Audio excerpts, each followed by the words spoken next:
And this rock here is called Table Rock.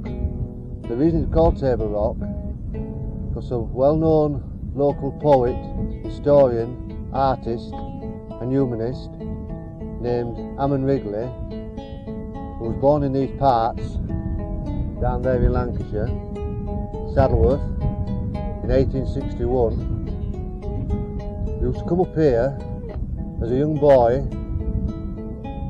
and a man to have his picnics on this rock, thus Table Rock.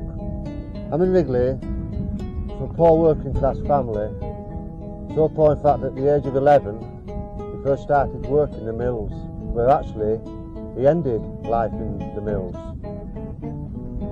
He learnt to read and write, and he'd come up in these hills to get inspiration for his writings and his poetry. He was in the same mould in some ways to his contemporaries, although not well known by any means, such as Blake and Wordsworth, insofar as he saw the contradictions between heavy industry and the protection of the environment.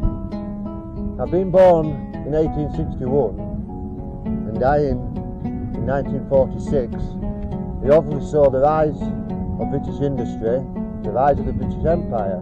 He went through two terrible wars, the First War, the Second World War, and he saw the beginning of the decline of the British Empire and British industry. But this is where he used to love to come. In fact, he loved it so much up here that when he died, his ashes were cast to these Pennine Hills and these Pennine Winds. He's truly an inspirational man in his own right, in his own time. A humanist at one with his environment.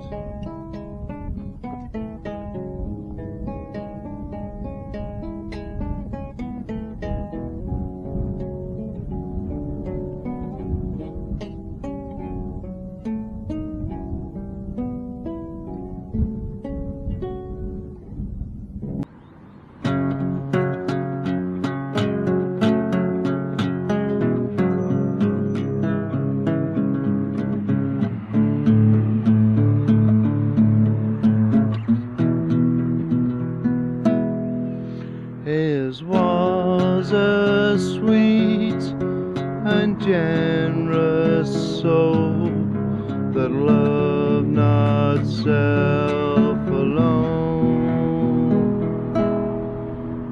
but to our poorest natures gave the fragrance of his own. Winds of the Pennines, fresh and free, you were ever good friends to me. Out on the moors from morn till eve, happy with you and loath to leave. So over the hills I'll take my way, amazed with the wild and the free, till my dust is flung to the winds in my hill country.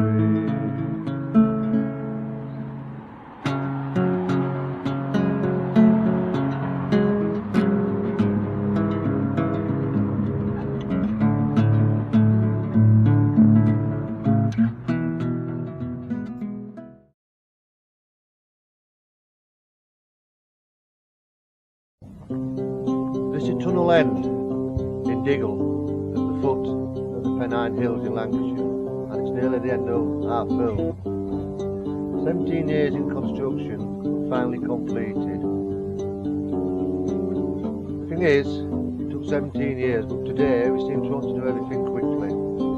He asked people, does time seem to be going quickly? They all agreed, yes it is. Is it time we slow down? thought about the environment, thought about our communities. Do the government and the planners have a different whole way of looking at life? Can we forever go on meeting demand? Every time there's a demand, do we have to supply it? Is it really wise to keep building houses all over the countryside? Is this the answer? It's rather like being in a hole which you're stuck in, and you think the only way out is to keep digging, and you get deeper and deeper till you actually end up in hell. And the way we're going on now with the planning, the ideas, always pandering to demand, is in the end not just ruining the social cohesion of the country, it's also beginning to affect the environment. There comes a time when I believe that social cohesion goes hand in hand with the environment. Look after the environment and look after social cohesion. Why don't we, for instance, go back to the future? By this I mean, let's have more localised economies, so we aren't people travelling all over the place to get to work. Okay, they go see the work colleagues, but at the end of the day they never see them again. They probably live miles apart, go back to the homes, don't know the neighbour, don't know who's living next door. So in local communities and local economies, people get to know each other, they have local communities. I know we've got the people working at home now with computers, but this is the sort of thing we should be doing on a more localised economy, whereby we produce as much as we can in our own areas. But we must get away from this madness of travelling all over the place, which we don't really need to do. We need to get away from the idea that every time a new product comes out, we need to buy it just because we're told to buy it by advertisers. At one time, when you bought a product, it might last 5, 10, 15, sometimes up to 20 years. Now they don't even seem to design them to last 2 years. And we seem to be speeding up the economy all the time. And people whose lives are getting quicker and quicker and quicker. We're not actually stopping to think, where are we going?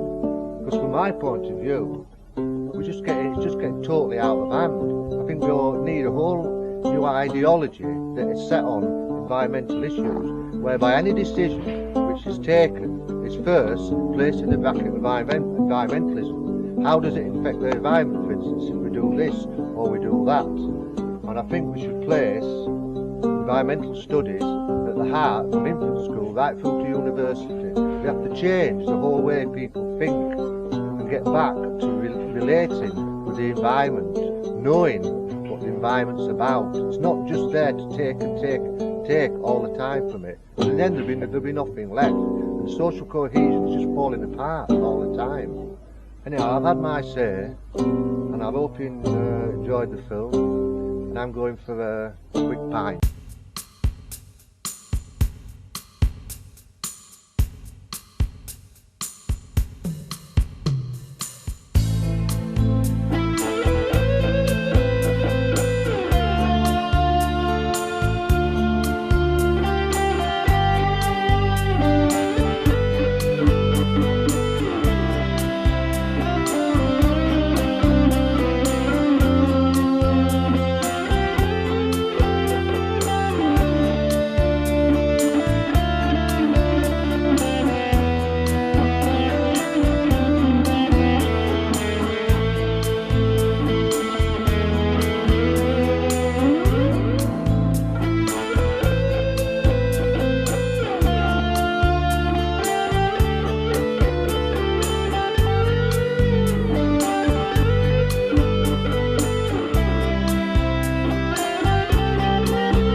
Cheers. Cheers.